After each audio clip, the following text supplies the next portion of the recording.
আজকের আমি বানাবো ডিমের তরকারি। যে আলু সেদ্ধ করে নিয়েছি, ডিমও সেদ্ধ করে নিয়েছি। প্রথমে আমি এইটা নিয়েছি টমেটো, এখানে আদা রসুন বাটা, টমেটো, কাঁচা লঙ্কা, ধনেপাতা। প্রথমে কড়াইতে তেল দিয়ে নিচ্ছি। তেলটা একটু গরম হতে দিয়েছি। তেলটা একটু গরম হলে আমি ডিমগুলো সব কড়াইতে তুলে দেব। এই যে ডিম সেদ্ধ করে রাখা আছে, এই ডিমগুলো সব কড়াইতে তুলে দিলাম। দিয়ে ডিমগুলো একটু হালকা লাল লাল করে ভেজে নেব। ওর উপরে একটু নুন ছড়িয়ে দেব। তারপরে দেব একটু হলুদ, দিয়ে ওটা ভালো করে লাল লাল করে ভেজে নেব। লাল লাল করে ভাজা হয়ে গেছে। এবারে কড়াইতে দিয়ে দিচ্ছি শুকনো লঙ্কা, গরম মশলা, গোটা গরম মশলা, দেব পেঁয়াজটা দিয়ে দিচ্ছি। পেঁয়াজটা দিয়ে দিলাম। পেঁয়াজটা একটু লাল লাল করে নেড়ে নেব। নেড়ে টমেটোটা দিয়ে দিচ্ছি। যে টমেটো আর কাঁচা লঙ্কা দিচ্ছি দুটো। এটা একটু ভাজা ভাজা হয়ে গেলে আদা রসুন বাটাটা দিয়ে দিচ্ছি। আদা রসুন বাটা দিয়ে দিলাম।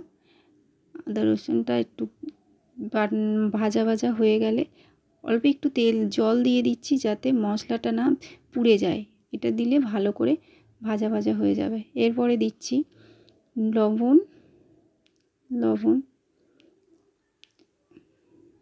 আদা রসুন বাটাটাতে একটু ভাজা ভাজা হয়ে গেছে, ওর মধ্যে দিয়ে দিচ্ছি লবণ, হলুদ, পরিমাণ মতো সব কিছু, লবণ, হলুদ। এবার দেব অল্প একটু চিনি দিয়ে দিলাম। দিয়ে একটু এটা ভালো করে নাড়িয়ে নেব। ওর থেকে তেল ছাড়তে শুরু করলে এর মধ্যে একটু দিয়ে দিচ্ছি লঙ্কা গুঁড়ো। লঙ্কা গুঁড়োটা আমি আগে দিই না, কারণ লঙ্কা গুঁড়োটা বেশি ভাজা হয়ে গেলে ওটা পুড়ে যাবে। সেই জন্য লঙ্কা গুঁড়োটা আমি লাস্টে দিচ্ছি। দিয়ে একটু ওটা তেল ছেড়ে গেছে মশলাটার মধ্যে, তেল ছেড়ে যেতে এবারে আমি সেদ্ধ আলুটা তুলে দিচ্ছি। এর মধ্যে সেদ্ধ আলুটা তুলে দিয়ে একটু হালকা জল দেব, অল্প করে একটু জল দেব, যাতে পুড়ে না যায় মশলাটা। জলটা দিয়ে দিলাম, অল্প একটু দিলাম, জাস্ট অল্প একটু দিয়ে দিলাম। দিয়ে একটু ভালো করে কষিয়ে নেব। কষিয়ে নেওয়া হয়ে গেছে। এবারে তরকারিতে জল দিয়ে দিচ্ছি। তারপরে ডিমটা দিয়ে দিলাম। তরকারিটা ফুটে গেছে, এবার নামিয়ে নিচ্ছি। বেশ, তরকারিটা আমার রেডি হয়ে গেছে। আপনারা এইভাবে বানিয়ে খেয়ে দেখবেন, ডিমের তরকারি খুব ভালো লাগবে।